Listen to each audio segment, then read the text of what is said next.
Good morning everyone. Current affairs through MCQ की series में 22 अगस्त पे हम पहुंच चुके हैं और यहाँ पे द हिंदू पीआईबी के करंट अफेयर्स जो है एमसीक्यू के थ्रू हम कवर करने जा रहे हैं।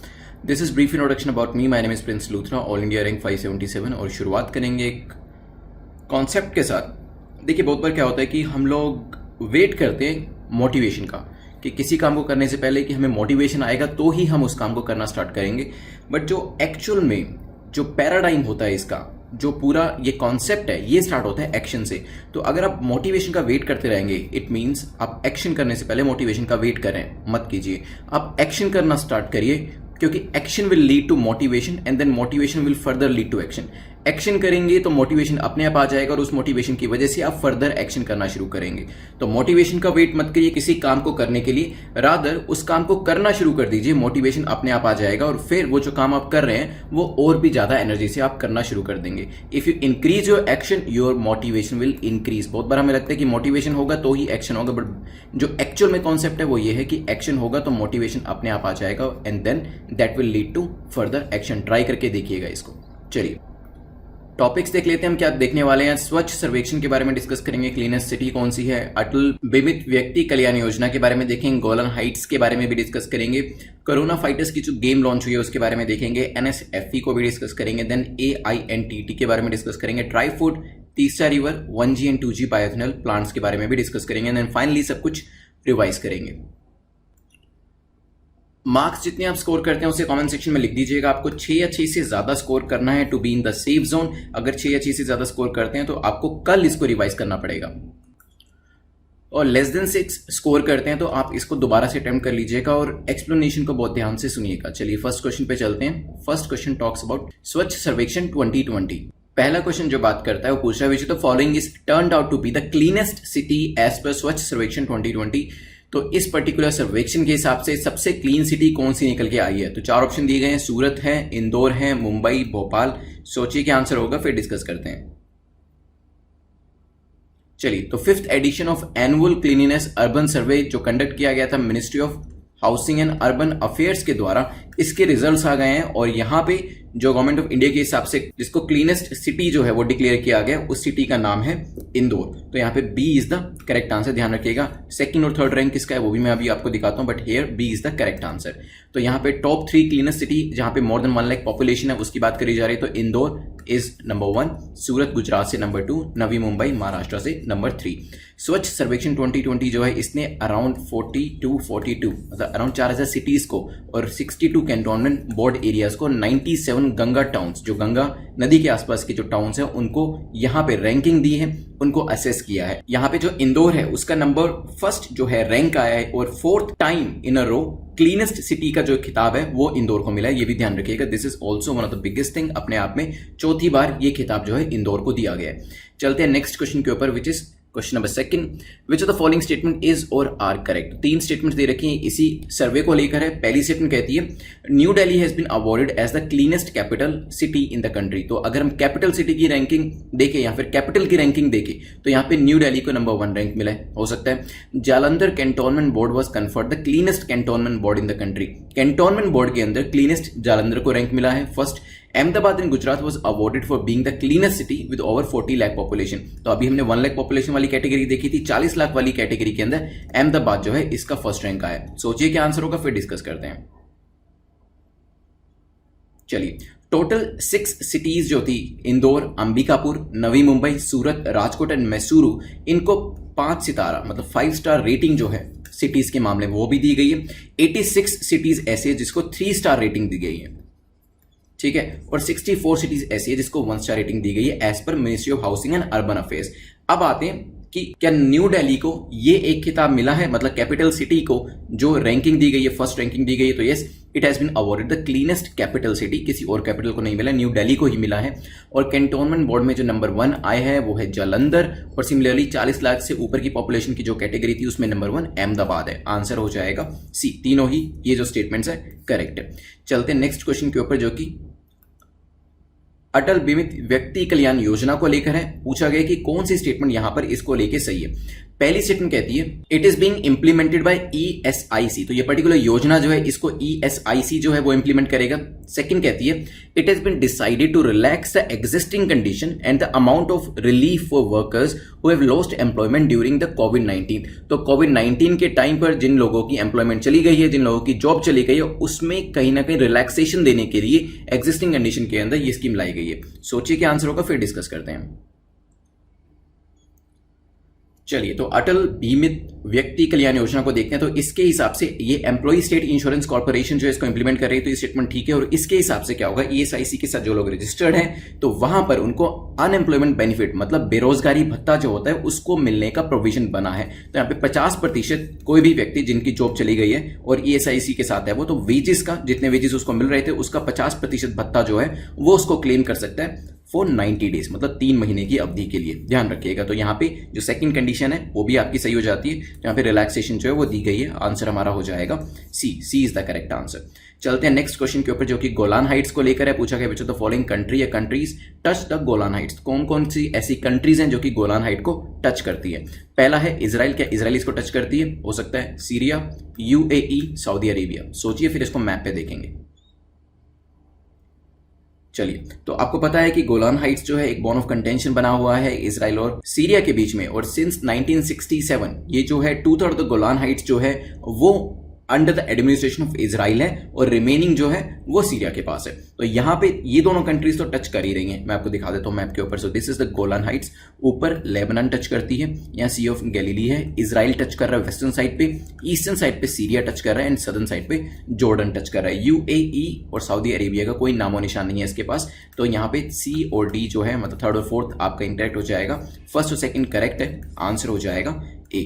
ध्यान से इस चीज को एक बार देख लीजिए क्योंकि ये एक ऐसा रीजन है, इजराइल वाला रीजन, जहां पे क्वेश्चंस जो है मैप के ऊपर UPSC पूछ लेता है और गोलान हाइट्स के ऊपर तो ऑलरेडी पूछा भी जा चुका है कुछ साल पहले। चलिए नेक्स्ट क्वेश्चन पे चलते हैं, which is question number 5। Question number 5 जो है वो कोरोना फाइटर्स जो गेम अभी लॉन्च करी गई है, ये बेसिकली अवेयरनेस पर्पस के लिए करी गई है। इसके बारे में है कि इसे किसने लॉन्च किया है। तो क्या इसे मीटी ने लॉन्च किया है, ministry of electronics and information technology, ministry of health ने किया है, मिनिस्ट्री ऑफ कम्युनिकेशन, या फिर किसी और ही मिनिस्ट्री ने इसे लॉन्च किया है। सोचिए क्या आंसर होगा। चलिए, तो यहाँ पे हमारे हेल्थ मिनिस्टर ने इसे लॉन्च किया है, तो आंसर हमारा हो जाएगा यहाँ पे B। और अवेयरनेस पर्पस के लिए इसे लॉन्च किया गया ताकि बच्चों के अंदर भी अवेयरनेस आ सके कोरोना को लेके कि क्या क्या प्रिकॉशंस लेने होते हैं, देख सकते हैं, और क्या क्या चीजें करनी होती हैं, क्या क्या चीजें नहीं करनी होती। तो डूज एंड डोंट्स जो होंगे वो इस गेम के थ्रू बच्चों को सिखाए जाएंगे। आंसर हमारा B है। चलते हैं नेक्स्ट क्वेश्चन के ऊपर। क्वेश्चन नंबर 6 को देख लेते हैं। क्वेश्चन नंबर 6 NSFE की बात कर रहा है, national strategy for financial education. इसके बारे में पूछ रहा है कि इसे किसने रिलीज किया अभी रिसेंटली, ये है क्या, ये भी देखेंगे। बट पहले बताइए किसने इसे रिलीज किया। क्या RBI से लेके आया है, ministry of finance, ministry of commerce या मिनिस्ट्री ऑफ कॉर्पोरेट अफेयर्स? सोचिए। चलिए, तो national strategy for financial education जो 2020 और 2025 का जो डॉक्यूमेंट है उसको लॉन्च किया गया। ये लॉन्च किया गया है RBI के द्वारा ताकि यहां पे इंडिया में लोगों को एम्पावर किया जा सके और फाइनेंशियली अवेयर कराया जा सके। तो आंसर हमारा A हो जाएगा। इसमें बेसिकली फाइनेंशियल एजुकेशन जो हम फाइनेंशियल लिटरेसी की बात करते हैं इसके बारे में पूरी इंफॉर्मेशन रहेगी। बेसिकली ऑब्जेक्टिव ये रहेगा कि हम लोगों को फाइनेंशियली लिटरेट बना सकें। It is the second NSFE। पहले कब आया था, एक क्वेश्चन भी पूछा जा सकता है कि क्या ये पहली बार लॉन्च किया? नहीं, 2020 से 25 का ये सेकंड टाइम लॉन्च किया गया। इससे पहले ये 2013 में आया था। ध्यान रखिएगा। तो ये NFSE देख लीजिए। इसके अंदर पहले फाइनेंशियल एजुकेशन दी जाएगी, फाइनेंशियल लिटरेसी आप क्रिएट करेंगे, और फिर फाइनेंशियल वेलबिंग जहां पे लोग फाइनेंशियली इंडिपेंडेंट अपने आप को कर सकेंगे। क्योंकि बहुत बार आपने देखा होगा लोगों को फाइनेंशियल लिटरेसी नहीं होती है, वो सेविंग ज्यादा नहीं करते हैं, पोंजी स्कीम में पैसा डबल करने की कोशिश करते हैं, तो इस तरीके के ज्यादा अच्छे डिसीजन फाइनेंस को लेकर नहीं लेते हैं। तो इसी वजह से यहाँ पे गवर्नमेंट का एक एफर्ट है, RBI का एक एफर्ट है कि लोगों को फाइनेंशियली लिटरेट कराया जा सके। तो यहाँ पे फाइनेंशियल लिटरेसी के अलावा सेविंग्स के बिहेवियर को इंक्रीज करने की बात करी गई है, और यहाँ पे पार्टिसिपेशन को इंक्रीज करने की बात करी गई है कि फाइनेंशियल मार्केट्स में लोग कैसे ज्यादा से ज्यादा पार्टिसिपेट कर पाए और अपने फाइनेंशियल गोल्स को अचीव कर पाए। चलिए नेक्स्ट क्वेश्चन पे चलते हैं। क्वेश्चन नंबर 7 पे देखते हैं, which of the following statement is और are correct about ASEAN India network of think tanks that is AINTT virtual meeting. तो अभी इसकी एक वर्चुअल मीटिंग होने वाली है AINTT की। इसके बारे में 2 स्टेटमेंट्स दे रखी हैं, 1 बाय 1 देखते हैं कि कौन सी गलत है, आपको इनकरेक्ट बताना है। ध्यान रखिएगा। पहली कहती है it is the 6th round table meeting is recently organize. तो इसकी 6ठी जो राउंड टेबल मीटिंग है उसे रिसेंटली ऑर्गेनाइज किया गया है। It is created to provide policy inputs. तो AINTT जो है इसको पॉलिसी इनपुट देने के लिए क्रिएट किया गया। सोचिए क्या आंसर होगा, फिर इसको डिस्कस करते हैं। चलिए, तो यस, अभी रिसेंटली इसकी जो वर्चुअल मीटिंग हो रही है that is the 6th meeting, ध्यान रखिएगा। AINTT was established to provide policy inputs, ताकि जो आसियान कंट्रीज है उनको एक फ्यूचर डायरेक्शन दी जा सके। ठीक है, फ्यूचर डायरेक्शन किस लिए? ताकि जो आसियान नेशंस हैं वो आपस में कोऑपरेशन जो है वो कर सके। तो ये इसका बेसिक ऑब्जेक्टिव था। तो यहां पे दोनों स्टेटमेंट करेक्ट है, और आपको क्या बताना था कौन सी स्टेटमेंट इनकरेक्ट है, that is none of the above, क्योंकि दोनों ही करेक्ट है, ध्यान रखिएगा। चलते हैं नेक्स्ट क्वेश्चन के ऊपर, which is question number 8। Question number 8 जो है वो ट्राई फूड के बारे में बात कर रहा है। पूछ रहे कि ट्राई फूड जो एक पर्टिकुलर प्रोजेक्ट है, इसके अंदर कौन कौन सी मिनिस्ट्रीज जो है वो इन्वॉल्व है। ट्राई फूड क्या है वो तो हम देखेंगे, बट पहले कौन कौन सी मिनिस्ट्री इसके अंदर है। मिनिस्ट्री ऑफ ट्राइबल अफेयर्स का क्या इससे कुछ लेना देना है, हो सकता है। What about ministry of food processing, may be ministry of agriculture. सोचिए फिर देखते हैं इसे। चलिए, तो यहां पे ट्राई फूड जो है वो ट्राई फेड लेके आया, और आपको पता है ट्राई फेड जो है वो ट्राइबल अफेयर मिनिस्ट्री से एसोसिएट करता है। तो यहां पे ministry of tribal affairs and ministry of food processing ये दोनों ही इन्वॉल्व है। आंसर हो जाएगा बी। अब ये करते क्या है ये देख लेते हैं। बेसिकली इसके अंदर क्या होगा, महाराष्ट्र जो रीजन है इसमें रायगढ़, महाराष्ट्र में रायगढ़ और जगदलपुर छत्तीसगढ़ के अंदर, यहां पर प्रोसेसिंग सेंटर्स लगाए जाएंगे जहां पर जो आपका माइनर फॉरेस्ट प्रोड्यूस होता है। तो ट्राइबल्स के लिए जो फॉरेस्ट प्रोड्यूस होता है वो काफी इंपॉर्टेंट कमोडिटी होती है। तो महुआ हो गया, आंवला हो गया, कस्टर्ड एप्पल, जामुन, जो चीजें माइनर फॉरेस्ट प्रोड्यूस के अंदर आती है उसको इन प्रोसेसिंग सेंटर्स में लेके जाया जाएगा और वैल्यू एडिशन जो है वो किया जाएगा। तो इसी वजह से ट्राइबल अफेयर मिनिस्ट्री और फूड प्रोसेसिंग मिनिस्ट्री जो है वो दोनों साथ में आए, ताकि हनी, महुआ, आंवला, कैशू, टैमरिन, जिंजर, गार्लिक, ये जो सब चीजें हैं इसके अंदर वैल्यू एडिशन करके जो ट्राइबल कम्युनिटीज होते हैं उनको आगे लेके जाया जाए। तो आंसर हमारा बी है। B is the correct answer. Try food क्या है ये भी आपको पता चल गया। चलते हैं नेक्स्ट क्वेश्चन के ऊपर, विच इज क्वेश्चन नंबर 9, जो कि तीस्ता रिवर को लेकर है। और पूछा गया तीस्ता रिवर जो है वो कौन कौन से राज्यों से होकर गुजरती है, कौन कौन से स्टेट से होकर जाती है। तो 3 यहाँ पे ऑप्शन दिए गए हैं, सिक्किम है, वेस्ट बंगाल है, नागालैंड है। सोचिए क्या आंसर होगा, फिर इसको मैप पे भी देखेंगे। चलिए देखिए, इसका डिस्कशन इसलिए हो क्योंकि बांग्लादेश जो है वो बेसिकली अभी डिस्कस कर रहा है इवेंचुअली इंडिया से होते हुए ये जो नदी है ये बांग्लादेश में जाती है, और $1 बिलियन जो है ये एक लोन जो है बांग्लादेश ले रहा है चाइना से, ताकि इस पर्टिकुलर रिवर के ऊपर कुछ प्रोजेक्ट्स जो है उसको रिस्टोर किया जा सके। इस वजह से ये जो रिवर थी न्यूज में थी, और क्योंकि इंडिया से भी होती हुई जाती है, और हमारे लिए जो क्वेश्चन है मैप के पर्सपेक्टिव से इंपॉर्टेंट हो जाता है, ज्योग्राफिक पर्सपेक्टिव से इंपॉर्टेंट हो जाता है। तो यहाँ पे ये सिक्किम और वेस्ट बंगाल से होती हुई जाती है और उसके बाद बांग्लादेश के अंदर एंटर कर जाती है। ये बेसिकली जो रिवर है सिक्किम और वेस्ट बंगाल के बेसिकली बॉर्डर के ऊपर से होती हुई जाती है, एंड देन वेस्ट बंगाल के अंदर रीजन है दार्जिलिंग डिस्ट्रिक्ट जो है वहां से होती हुई गुजरती है। मैं आपको दिखा देता हूं एक बार। तो ये यहाँ पे सिक्किम है, ये तीस्ता है, और यहाँ पे बांग्लादेश से भी एंटर करने से पहले ये टच करती है दार्जिलिंग रीजन को, और फिर उसे बांग्लादेश में एंटर कर जाती है। और अभी न्यूज में क्यों थी, क्योंकि लोन लिया जा रहा है बांग्लादेश के द्वारा चाइना से। चलिए आज के लास्ट क्वेश्चन पे चलते हैं। लास्ट क्वेश्चन पूछ रहा है कि दोनों स्टेटमेंट में से कौन सी स्टेटमेंट करेक्ट है। बायोएथेनॉल के बारे में हमने लास्ट टाइम भी डिस्कस किया था, तो यहाँ पे कुछ और नई चीजें दे रखी थी। स्टेटमेंट कहती है 2G bioethanol plant utilize sugar cane juice and molasses. तो 2G बायोएथेनॉल प्लांट्स जो है वो इनको as a feeding stock use करते हैं, चाहे वो शुगर केन जूस हो, मोलेसिस हो, इनको यूज किया जाता है। 1G प्लांट्स जो होते हैं वो बायोमास एग्रीकल्चर वेस्ट को यूज करते हैं बायोएथेनॉल को प्रोड्यूस करने के लिए। तो यहाँ पे बेसिकली इनपुट दिया हुआ है ताकि बायोएथेनॉल को बनाया जा सके 1G और 2G का। सोचिए कौन सा करेक्ट होगा। चलिए देखिए, मैंने लास्ट टाइम आपको बताया था कि जो बायोएथेनॉल है उसके टारगेट्स बताए थे कि हमें एट प्रेजेंट हम 5% इसके अंदर जो है ब्लेंडिंग कर रहे हैं, लेकिन हमारा टारगेट जो है वो 10% का और 15% का भी है। आप मुझे कमेंट सेक्शन में बताइएगा कि किस साल तक हमें 10% और 15% के टारगेट जो है वो अचीव करने हैं। अभी मैं आपको बता देता हूं 1G प्लांट की बात करें तो यस 1G प्लांट जो है वो शुगर केन जूस और मोलेसिस को यूज करता है, और 2G जो प्लांट्स है वो यूज करते हैं सरप्लस बायोमास एग्रीकल्चर वेस्ट को। तो ये मैंने उल्टा करके इसको दिया हुआ था, तो दोनों स्टेटमेंट्स इनकरेक्ट हो जाती हैं। आपको करेक्ट बतानी थी, तो करेक्ट कौन सी होगी, D, none of the above. दोनों में से कोई भी करेक्ट नहीं है। देखिए अभी प्रॉब्लम सबसे बड़ी ये आ रही है कि हमने ये टारगेट्स तो सेट कर लिए हैं अपने, ठीक है, लेकिन प्राइवेट इन्वेस्टमेंट जो है वो बायोएथेनॉल के अंदर नहीं आ रही है। और 3 स्टेट रन जो हमारी ऑयल कंपनीज हैं, जिसमें भारत पेट्रोलियम भी है, IOC that is Indian oil corporation भी है, और हिंदुस्तान पेट्रोलियम है, ये लोग 2G बायोएथेनॉल प्लांट सेटअप करने की बात कर रहे हैं। लेकिन ये टारगेट्स जो हमें अचीव करने ये तभी अचीव कर पाएंगे जब प्राइवेट इन्वेस्टमेंट इसके अंदर आ जाती है। तो ये मेंस के पर्सपेक्टिव से भी कुछ पॉइंट्स जो है याद रखिएगा। बाकी प्रीलिम्स के लिए 1G बायोएथेनॉल प्लांट जो है वो feeding stock sugar cane juice को यूज करता है, मोलासिस को यूज करता है। 2G प्लांट्स जो है जो कि ये 3 कंपनीज बनाएंगी वो सरप्लस बायोमास को एग्रीकल्चर वेस्ट को यूज करती हैं। ये ध्यान रखिएगा। 10 क्वेश्चंस कंप्लीट होते हैं। अभी हम रिवाइज करेंगे, इसको मिस नहीं करना। फिर इसके बाद विनर ऑफ द डे के बारे में देखेंगे। चलिए, हमने क्लीनेस्ट सिटी से बात करी थी, अपनी शुरुआत करी थी, तो अभी स्वच्छ सर्वेक्षण 2020 के जो रिजल्ट्स आए हैं उसके हिसाब से इंदौर का जो रैंक है वो फर्स्ट है, सूरत का सेकंड है, नवी मुंबई का थर्ड है। इसके अंदर 4000 से ज्यादा सिटीज को, 60 से ज्यादा कैंटोनमेंट बोर्ड को, 90 से ज्यादा गंगा टाउन्स को रैंकिंग जो है वो दी गई है। इसके बाद हमने देखा था न्यू दिल्ली जो है क्लीनेस्ट कैपिटल के तौर पे बाहर आई है, और जालंधर जो है क्लीनेस्ट कैंटोनमेंट बोर्ड के तौर पे बाहर आया है। अहमदाबाद इन गुजरात जो 40 लाख वाली कैटेगरी है उसके अंदर सबसे ज्यादा क्लीन माना गया।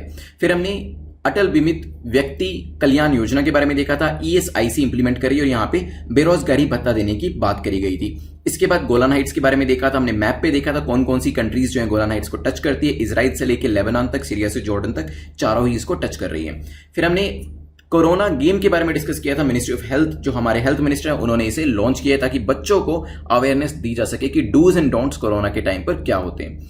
इसके बाद क्वेश्चन नंबर 6 हमने देखा था। क्वेश्चन नंबर 6 में NSFE के बारे में देखा था। RBI इसको लेके आया, पहले 2013 में आया था, अभी 2020 से 25 का टाइम इसके अंदर कवर किया जाएगा। बेसिक पर्पस है कि फाइनेंशियल एजुकेशन दी जा सके, हमारे यहाँ के लोगों को फाइनेंशियल लिटरेसी दी जा सके और फिर उनकी फाइनेंशियल वेलबींग जो है वो एस्टैब्लिश करी जा सके। देखिए, ये जान के मैंने आपको ऐड करके बताया क्योंकि जब आप मेंस के अंदर फाइनेंशियल लिटरेसी की बात होती है, इस तरीके से कोई क्वेश्चन आता है, NSFE के ऊपर क्वेश्चन आता है, तो आप इस तरीके के डायग्राम बनाना जरूर समझिएगा। तो क्योंकि इस तरीके के डायग्राम्स अगर बनाते हैं तो 1 या 2 मार्क्स आपको आपके बाकी लोगों से एक्स्ट्रा मिलेंगे। तभी जब भी कोई चीज इस तरीके से डायग्राम ऐड किया जाता है, अगर आप नोट्स बना रहे हैं तो उसके अंदर भी उसे ऐड कर लीजिए, अदरवाइज इसका फोटो क्लिक करके भी आप उसे यूज कर सकते हैं। आंसर के अंदर अगर आप ऐसा कुछ डायग्राम ऐड कर देते हैं विच इज वेरी रेलिवेंट, तो डेफिनेटली जो एग्जामिनर है, जो कॉपी चेकर है, वो आपको 1 या 1.5 मार्क एक्स्ट्रा दे सकता है। चलिए, इसके बाद हमने AINTT के बारे में देखा था। Virtual 6th round table meeting करी गई है। बेसिक पर्पस पॉलिसी इनपुट है ताकि आसियान कंट्रीज जो है आपस में कॉपरेशन कर सके। फिर हमने ट्राई फूड के बारे में देखा था। ट्राइबल अफेयर, फूड प्रोसेसिंग जो है दोनों ही मिनिस्ट्रीज आमने सामने आई हैं, इसमें मिलकर काम कर रही हैं ताकि रायगढ़ और जगदलपुर जो एरिया है वहां पे प्रोसेसिंग यूनिट्स लगाई जा सके और जो ट्राइबल का जो माइनर फॉरेस्ट प्रोड्यूस होता है उसको यूज किया जा सके, उसको अंदर वैल्यू एडिशन किया जा सके। इसके बाद तीसरा रिवर के बारे में देखा था। सिक्किम वेस्ट बंगाल के बॉर्डर से होती हुई जाती है और फिर बांग्लादेश में जाती है। बांग्लादेश ने अभी $1 बिलियन का जो लोन है वो उसको मिलने वाला है चाइना से, ताकि वेरियस प्रोजेक्ट्स को रीस्टोर किया जा सके इस पर्टिकुलर रिवर के ऊपर। फिर हमने 2G 1G के बारे में देखा था। यहाँ पे जो इनका इनपुट होता है वो भी बता दिया था और 3 कंपनीज जो हमारे यहाँ से थी उनके नाम भी मैंने आपको बता दिए थे। आप कमेंट सेक्शन में मुझे बताएंगे कि यहाँ पे जो टारगेट सेट किए गए, अभी तो 5% ब्लेंडिंग करें, 10% और 15% के, वो किस किस ईयर तक के लिए करे गए हैं। तो 10 क्वेश्चंस कंप्लीट होते हैं। कमेंट सेक्शन में मार्क्स लिख दीजिएगा। आप क्वेश्चन ऑफ द डे के बारे में देख लेते हैं। क्वेश्चन ऑफ द डे देख लेते हैं। तो कमेंट में आपको आंसर करना है कैरेक्टरिस्टिक्स ऑफ लिंगराज टेंपल। मुझे 3 कैरेक्टरिस्टिक्स जो है जो लिंगराज टेंपल हमने कल डिस्कस किया था वो प्लीज बताइएगा कमेंट सेक्शन के अंदर। और जो लास्ट टाइम हमने क्वेश्चन पूछा था धन्वंतरी रथ के बारे में, अनुराग ने सही आंसर किया। अनुराग कुमार, आप हमें बताइएगा कि जो आपको PDF चाहिए वो इंग्लिश में चाहिए या फिर हिंदी भाषा में चाहिए, netmockprep@gmail.com पर मेल करके। देन मार्किंग स्कीम ये है, 6 से ज्यादा स्कोर किया है आपने, 6 से ज्यादा, then you are in the safe zone. आपको कल इसकी रिवीजन जो है वो करनी है, आज नहीं करनी है। अगर लेस देन 6 किया तो एक बार अभी रिवीजन करिएगा, एक बार 24 घंटे के बाद इसे रिवाइज करिएगा और एक्सप्लेनेशन को बिल्कुल ध्यान से सुनिएगा। कमेंट सेक्शन में अपने मार्क्स जरूर लिख दीजिएगा। कोई भी डाउट है तो टेलीग्राम पे मुझे आप पूछ सकते हैं, उसका लिंक नीचे डिस्क्रिप्शन में दिया गया। You can subscribe the channel और बेल आइकन को प्रेस कर दीजिएगा ताकि नोटिफिकेशंस आपको मिलते रहें, ताकि बाकी वीडियोस के जो अपडेट्स होते हैं वो भी आप तक पहुंचते रहे। Thanks for watching, have a nice day.